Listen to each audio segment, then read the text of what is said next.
Bonjour à tous, j'espère que vous allez bien, que vous vous portez bien. Alors aujourd'hui, pour changer un petit peu, j'ai décidé de m'exprimer face à la caméra, face à vous directement. Et cette vidéo s'adresse particulièrement à mes frères antillais. Je vais tenter dans cette vidéo, à mon niveau, de faire comprendre en quoi l'œuvre de Frantz Fanon est plus que capitale pour nous autres antillais. Alors pourquoi j'ai décidé de parler de Frantz Fanon aujourd'hui? C'est parce que, comme vous le savez, il y a un film qui s'appelle Fanon qui est sorti il y a très peu de temps, qui est en salle actuellement. C'est un film biopic, donc un film qui retrace la vie de Frantz Fanon, film réalisé par Jean-Claude Barny, réalisateur antillais qui a réalisé excusez-moi, plusieurs films, notamment Nègre Marron, un film qui est sorti il y a à peu près 20 ans, je crois. Film où dedans joue Admiralty et Dali, film très connu dans la sphère antillaise. Jean-Claude Barny est aussi le réalisateur du film Gang des Antillais, que je n'ai pas visionné. Il a réalisé d'autres films encore. Et là, il a eu la très bonne idée, très bonne initiative de faire un film biopic sur Frantz Fanon, c'est-à-dire centré sur la vie de Fanon.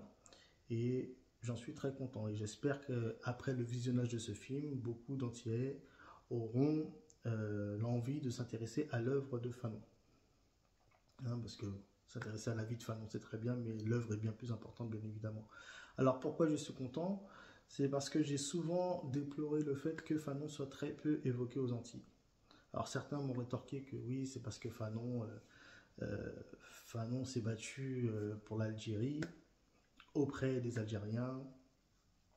Euh, donc l'Antillais est en droit de ne pas se sentir concerné. Mais dire ça, c'est dire ça, c'est mal interpréter l'œuvre de Fanon. L'œuvre de Fanon était beaucoup plus large et étendue que cela. Et croire que Fanon ne se concentrait uniquement qu'à la question algérienne et qu'il n'y avait rien d'autre autour, c'est très restrictif. Fanon se battait pour les damnés de la terre. Hein. Nom d'un de ses ouvrages classiques que j'encourage à tous ceux qui regardent la vidéo de le lire pour ceux qui ne l'ont pas encore lu. Alors, Fanon était originaire de la Martinique. En Martinique, moi en tout cas la première fois que j'y suis allé, Fanon était inexistant. Et je crois même qu'aux Antilles, moi je suis originaire de la Guadeloupe, et aux Antilles, le nom, l'icône qu'on présente en premier, je crois que c'est Aimé Césaire. Alors il y en a plein, il y en a pléthore des icônes, Aimé Césaire, Delgrès, Condé, Renette, bon, il y en a plein. Mais Fanon, wow, il vient après. Vous voyez, alors c'est pas une vidéo pour faire une petite guéguerre d'icônes, de personnalités, non pas du tout, c'est très nul. Mais il y a anguille sous roche, comme on dit. C'est très bizarre. Et je vais essayer d'expliquer le pourquoi du comment. Et d'ailleurs, je vais opposer un peu Césaire et Fanon dans la vidéo. Alors, avant de commencer, j'ai beaucoup de respect pour Césaire. Beaucoup de respect. En tant qu'antillais, il ne manquerait plus que ça. Beaucoup de respect, oui, c'est une personne de qualité, effectivement, très grand poète. Mais Fanon est allé bien au-delà de Césaire. Moi, ce qui m'a frappé, pour me répéter encore une fois, c'est que lorsque je suis arrivé à la Martinique, j'ai vu Césaire partout. L'aéroport s'appelait Aimé Césaire, vous vous baladez à Fort-de-France, et une bibliothèque s'appelait Aimé Césaire, il y a des rues Aimé Césaire, partout. J'ai toujours trouvé ça un peu louche. Parce que on est en Martinique, certes, mais la Martinique est un département français. C'est un département français. Donc, c'est-à-dire qu'il y a eu autorisation des élites de mettre Césaire partout. Et on peut se dire aussi qu'il y a eu volonté de mettre Fanon nulle part. On peut l'interpréter comme ça. Alors, qui était Césaire? Alors, Césaire est on peut dire un révolutionnaire poétique, on peut le qualifier comme ça, parce qu'il a fait il a fait le livre Le discours contre le colonialisme, excusez-moi. Bon, il est connu aussi pour la négritude, c'est un des grands apôtres de la négritude, lui et son ami Sangor. La négritude, c'était quoi? C'était l'exaltation du nègre, magnifier le nègre qui est un être, nous autres, qui avons été humiliés depuis tellement longtemps, écrasés, humiliés, piétinés, après la traite négrière, la colonisation, qu'il a fallu à un moment donné redorer le blason de nous autres pour que nous puissions reprendre confiance en nous, apprécier euh, nos caractéristiques, c'est-à-dire nos traits, nos faciès, etc. Donc, la négritude a servi à cela, c'est-à-dire revaloriser l'être noir, hein, le nègre, d'où la négritude. Césaire était connu aussi en tant qu'homme, oui, homme politique, hein, il a fait partie du PCF, Parti communiste français, il en est sorti, il les a critiqués par la suite. Il était aussi maire de Fort-de-France, il a été député de la Martinique, très connu aussi pour son rôle dans la départementalisation de la Martinique. Je crois que c'est la fracture avec Fanon, pour le coup. Donc voilà, Césaire était vraiment englué dans cette république. Même si voilà, il y avait une petite dimension subversive dans l'œuvre de Césaire, parce qu'il voulait renverser un peu l'ordre colonial, mais il était dans le ventre de la bête, on peut le dire comme ça. Ouais. C'était vraiment un révolutionnaire, mais de l'intérieur, vous voyez, là où Fanon était de l'extérieur. Fanon s'est extirpé de cette grande pieuvre républicaine. Fanon était un marron. Césaire était dedans, vous voyez.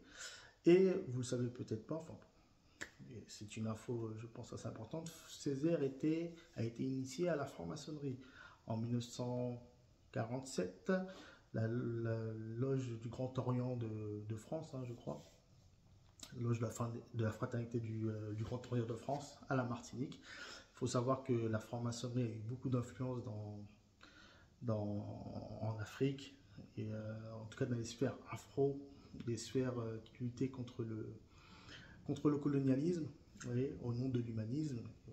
C'est l'une des caractéristiques de la franc-maçonnerie, hein, l'humanisme, c'est-à-dire avec les valeurs telles qu'on les connaît, liberté, égalité, fraternité, le slogan de la République, quoi. Parce qu'il y a des accointances à faire entre la République et la franc-maçonnerie.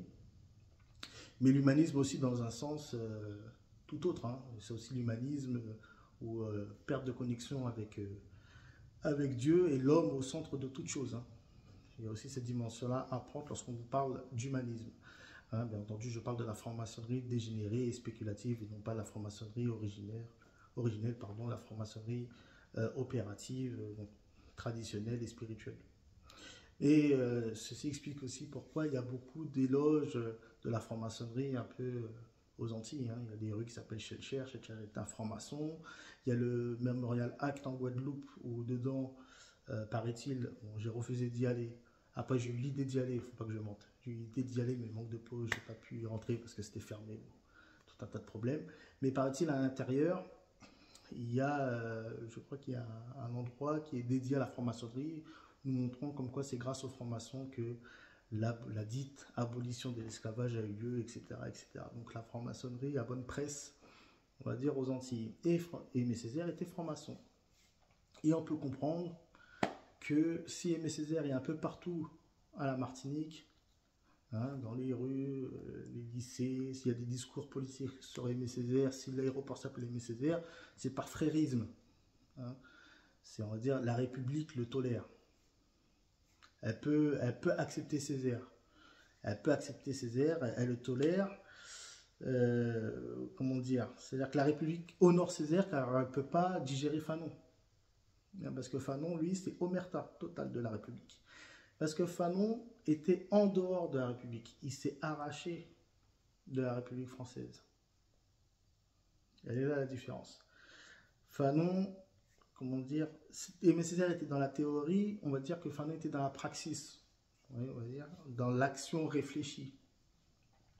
Fanon, très tôt, ben, je crois fin 17 ans, 18 ans, peut-être que je me trompe, mais c'est dans ces eaux-là, il a quitté l'Algérie, il a quitté, excusez-moi, la Martinique, il était très désabusé, hein, en Martinique, très tôt, il déplorait le fait que voilà, qu'il y ait une assignation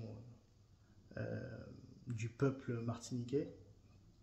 Le peuple était totalement dominé par la culture française. Bon, et il a senti très tôt que ça va être très compliqué de faire quelque chose avec ses confrères. Et il a rejoint une terre, on va dire, un peu plus radicale, qui est la terre d'Algérie, là où il a fait carrière professionnelle. Mais là aussi, c'est à cet endroit aussi qu'il s'est battu auprès des Algériens face à l'impérialisme occidental. Donc, Fanon est un ennemi de la République française. Fanon est un marron, il s'est échappé. Ou un arabe, je crois que c'est plus ou moins la même chose aujourd'hui. Vous voyez? Donc c'est pour ça que Fanon est très peu évoqué. Et d'ailleurs, j'ai cru comprendre que Il y a eu certains boycotts euh, à la sortie de ce film, c'est logique. C'est logique. Mais par contre, j'ai vu aussi que Fanon était diffusé au sein de l'Assemblée nationale. Ça, j'ai pas compris. J'ai pas compris. Fanon doit se retourner dans sa tombe alors qu'il est, parce que Fanon les vomissait en fait. Il vomissait littéralement.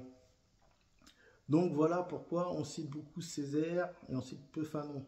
Et encore une fois, Césaire, ce que je dis, attention, il faut prendre le bon de Césaire. Césaire, il y a beaucoup de bons. C'était un homme de qualité. Et Césaire aussi, voilà, c'était pas non plus, ce n'était pas un soumis. Voyez, mais il avait un champ d'action réduit étant donné qu'il était au sein même de cette république. Il avait sans doute l'intention de vouloir retourner le système de l'intérieur. Là où Fanon, lui, il a décidé carrément de s'émanciper et de déclarer la guerre à cette république qui oppressait les siens. Et quand je dis les siens, c'est les damnés de la terre et non pas uniquement les Antillais ou les Algériens. Voyez, c'est pour ça que je dis que l'œuvre de Fanon est beaucoup plus large que ce qu'on peut croire. Et donc, voilà. Donc, aux Antilles, méfiez-vous des icônes qu'on vous impose. Enfin, méfiez-vous. On peut les respecter, il n'y a pas de souci. Mais si on nous impose, si elles sont là, c'est qu'il y a eu autorisation. Vous voyez, c'est un peu un os à ronger. La négritude, c'est bien, mais la négritude a ses limites. Après, il faut aller au-delà de la négritude. Chose que Fanon a compris très tôt. Fanon, je pense que c'est le maître en la matière de tout ce qui a trait de près ou de loin à l'aliénation. Vous voyez, vous n'avez qu'à lire ses écrits, vous allez voir la pertinence de ses propos, c'est incroyable. Et une fois que vous avez lu du Frantz Fanon, après avoir lu du Frantz Fanon, excusez-moi, je vous assure qu'il y a des erreurs que vous ne pourrez plus faire. Hein. Tolérer certains propos, voir des gens qui vous parlent d'indépendance, mais qui veulent avoir une place dans cette république. Ouais, vous allez tout de suite voir les incohérences et voir aussi la névrose aussi subtile qui subsiste encore chez certaines personnes qui se la jouent indépendantistes ou vous voyez, enracinés, plus noirs que noirs, et vous voyez qu'en fin de compte, ce sont des gens encore qui sont là à chercher l'approbation du blanc, ouais, parce que c'est très subtil par moment. Et Fanon désamorce tout ça, il met le doigt sur tout ça. Je vous assure, c'est une œuvre, mais plus que capitale pour nous autres entiers. Ok. Alors Fanon, pour terminer cette vidéo, aujourd'hui c'est une vidéo, Fanon se battait au nom des damnés de la terre. Il se battait au nom des damnés de la terre. Il faut un peu sortir de ces petits, de cette superficialité, vous voyez, de croire que oui, Fanon est un Algérien, il a délaissé les Antillais, il n'est plus Antillais. C'est triste de penser comme ça. Ok. J'espère que mes propos seront bien interprétés. Voilà. Encore une fois, je dis respect pour Césaire. Mais il était important d'expliquer en quoi Fanon valait bien plus que l'œuvre de Aimé Césaire, même si je lui donne tout son respect. Ok, bon, je ne vais pas m'éterniser plus que ça. Likez, partagez si vous avez trouvé ça pertinent et je reviendrai très bientôt pour un audio très certainement. Ok, prenez soin de vous et de vos familles, paix sur vous tous. Ciao.